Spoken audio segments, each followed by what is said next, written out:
மண்ணு வந்து கரிசல் மண், வண்டன் மண், கனிமண்ணா இருந்தா தண்ணி ரொம்ப செடிகளுக்கு வேண்டியது இல்ல. இது கிராவல் மண்ணு, செம்மண்ல இது கிராவல்.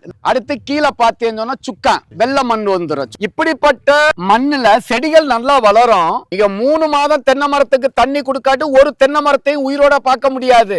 தண்ணி இல்லைன்னு சொல்ல செடி பட்டு போயிடும். அதுதான் இந்த மண்ணுல வந்து மிகப்பெரிய ஒரு கெடுதல். ஆனா தண்ணி இருந்தா செடிகள் அவ்வளவு ஆரோக்கியமா வளரும். இந்த கிராவல் மண்ணுல என்ன பிரச்சனைன்னு சொன்னாயா, கரையான் நிறைய வரும். தென்னை மரத்திலையும் பிடிக்குதுங்க சார், மற்ற மரத்திலையும் பிடிக்குது. வறட்சி பூமியில விவசாயம் செய்யணும்னு சொன்னா முதன்மையானது தண்ணி. நம்மாழ்வார் ஐயா சொல்லுவாரு, தண்ணிய வான் மேக கூட்டத்துல தேடு, பூமிக்குள்ள தேடாதுன்னு சொல்லுவாங்க.